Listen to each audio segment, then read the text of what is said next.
Oh, it is on fire.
Right, it can't fix it. She's got it for the rest of her life. Attorney Sean Murphy is speaking for his client, who a jury found contracted genital herpes from Reverend Ralph D. West II after meeting off Facebook. As seen here on the Church Without Walls website, he's listed as the Eldridge campus minister. The things that we look at for cases like these are essentially four things.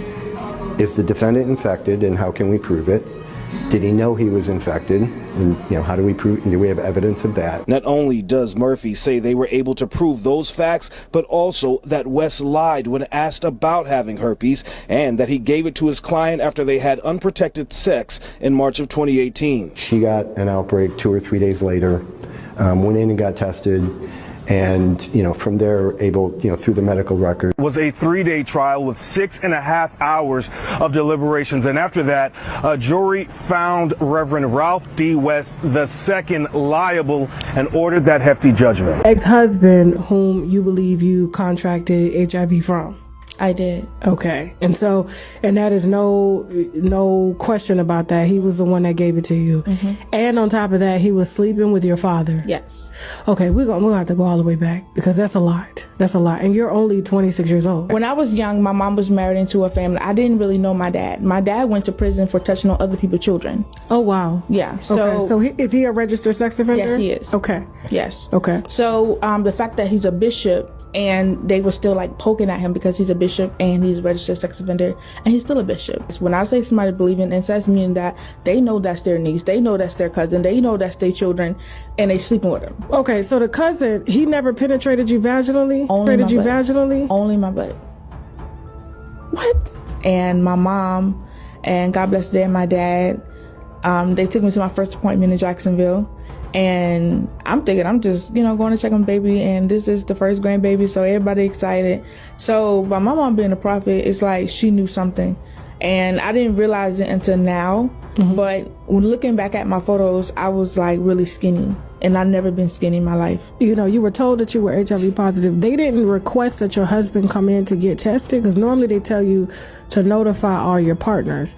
Did you tell him to come in and be tested? No, I just immediately got the police in. Because he told me he had it.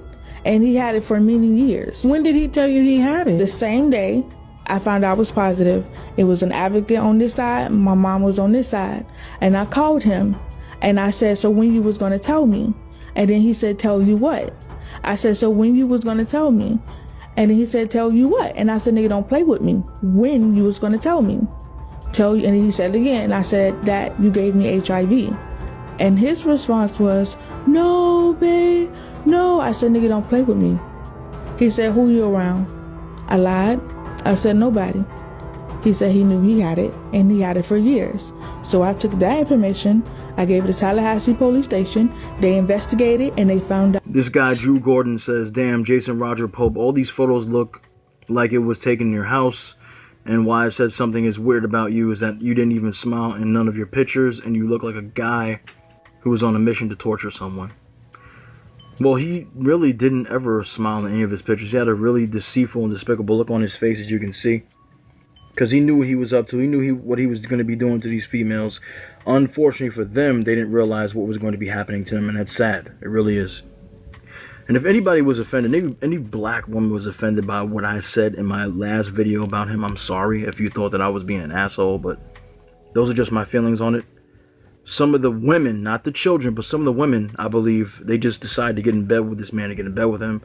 But as far as it goes with him messing with underage girls, I did mention in that last video that if any of those young girls had been my daughter, he wouldn't have made it to any sort of jail. He would have been done. It would have been over for him. Because as any parent who loves their children, they would not allow someone like that to live or to walk among us and not beat their ass or something like that. So that's what I meant by that situation. And I did call him a predator, because that's exactly what it was. Because as I understand it, the majority of the young females, young black women that he was with, were underage girls, I think as early as 13 and as late as 16. And this has been happening since 2011, when this guy was in his 30s, okay? So this is a sick fuck man, all right? And it's a damn shame, and I do feel bad for the black women who contracted the AIDS virus because of this guy. They didn't realize they were getting a sexually transmitted disease from this man who knew that he would sexually transmit the disease to them, because as I told you in the last video as well, his whole goal was to sleep with as many black women as he could, have them contract the virus that he had inside of him as he spread it to them, hope that they were going to have sex with black men and spread it to the black community. This evil man to my attention. Pictured here is Jason DJ Kid Pope. This white supremacist went on to infect over 693 young black girls with HIV/AIDS knowingly. I am not joking. His criminal rap sheet goes all the way back to December 1995. That's 26 years. His rap sheet is so long, I'm more than sure this TikTok is going to need 3 parts. December 1995, he was charged with impersonating an officer, convicted, and given a 1-year sentence that was suspended and 2 years of probation. In February of 1996, he was charged with the prostitution of a minor and given a 30-month sentence that was suspended. August of 1997, he was charged with assault and battery, convicted, and only received a fine. In January of 1998, he was arrested for trespassing and resisting arrest, resulting in another fine. April of 1988, he was convicted of disorderly conduct, received another fine. March 1999, charged with forgery and larceny, no conviction. December of 2000, charged with forgery, finally sentenced to just 90 days in jail. September of 2001, he went on to be charged with forgery again and given a suspended sentence of 5 years and 2 years of probation again. Again, March of 2002, obtaining signatures under false pretense, no conviction. October of 2002, opened a retail business without a license, suspended sentence of 30 days. May of 2003, driving on a suspended license. He took a small break from the white privilege, picked it back up May of 2006, and did malicious injury to personal property, but didn't get sentenced for either. October of 2006, charged with the illegal distribution of a recording. I bet you can guess what he recorded. January 2007, once again, operating a retail business without a license.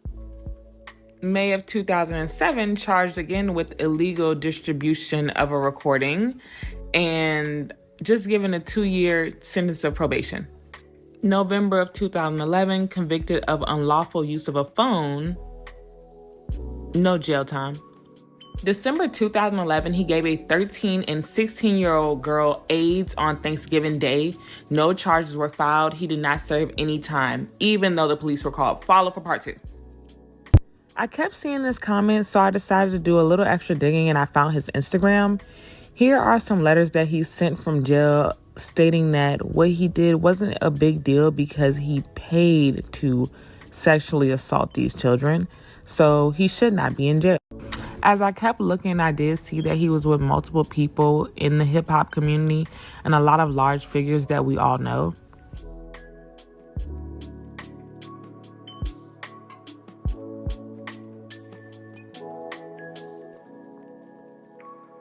This was appalling to me.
Lo and behold, but look at the caption. R. Kelly taught me the game with these women.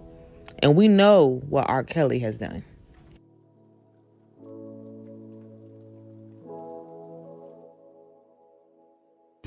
I am determined to find out who his father is, because there is no way that this man got so close to all of these large figures. This is insanity.